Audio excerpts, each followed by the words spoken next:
একটা সময় ছিল যখন ডাক্তাররা বলে দিয়েছিলেন এই ছেলেটি কোনোদিন লম্বা হতে পারবে না। ফুটবল খেলা তো দূরের কথা, শরীরের হাড়ের গ্রোথ, হরমোনের মারাত্মক এক রোগ কেড়ে নিতে বসেছিল তার সমস্ত স্বপ্ন। কিন্তু কে জানতো নিয়তির খাতায় অন্য কিছু লেখা ছিল। রোজারিও সেই খর্বাকৃতির রোগা ছেলেটি আজ পৃথিবীর কোটি কোটি মানুষের হৃদয়ের স্পন্দন।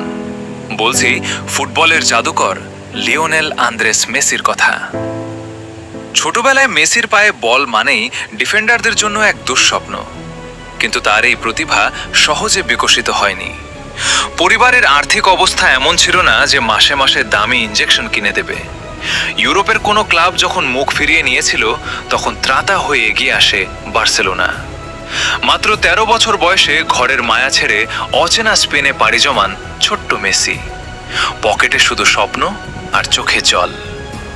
বার্সেলোনার লা মাসিয়া একাডেমিতে শুরু হয় এক রূপকথার লড়াই। একা একটা রুমে বসে প্রতিদিন রাতে মায়ের জন্য কেঁদেছেন, তবুও ফুটবল ছাড়েননি। কারণ তিনি জানতেন তার পা দুটো শুধু হাঁটার জন্য নয়, ইতিহাস করার জন্য তৈরি হয়েছে। ক্যারিয়ারে কত ট্রফি, কত রেকর্ড, ব্যালন ডিওর থেকে শুরু করে এমন কোনো অর্জন নেই যা তিনি ছোঁননি। কিন্তু একটা আক্ষেপ বারবার তার পিছু ছাড়ছিল, দেশের জার্সিতে বড় কোনো ট্রফি না পাওয়ার যন্ত্রণা। সমালোচনা, চোখের জল, অভিমানে একবার তো আন্তর্জাতিক ফুটবল থেকে অবসরই নিয়েছিলেন। কিন্তু হার মানা কি মেসির অভিধানে আছে?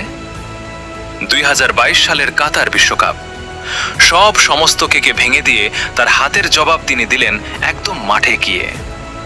ট্রফি উঁচিয়ে ধরার সেই মুহূর্তটি শুধু একটি শিরোপা ছিল না, সেটি ছিল কোটি ভক্তের আজন্মের অপেক্ষার অবসান। যিনি নিজের শারীরিক সীমাবদ্ধতাকে বুড়ো আঙুল দেখিয়ে বিশ্বজয় করেছেন, তার গল্পটা শুধু খেলাধুলার নয়, এটি কখনো হার না মানার এক জীবন্ত ইতিহাস। আপনার জীবনের সবচেয়ে কঠিন সময়ে কে আপনাকে অনুপ্রেরণা জুগিয়েছে? কমেন্টে জানান। এমন আরো অবিশ্বাস্য মানুষের গল্প মিস করতে, আমাদের পরবর্তী ভিডিওগুলো মিস না করতে সজীব আহমেদ ইউটিউব চ্যানেলটি সাবস্ক্রাইব করুন এবং সজীব আহমেদ ফেসবুক পেজটি ফলো করে আমাদের সাথেই থাকুন। ধন্যবাদ।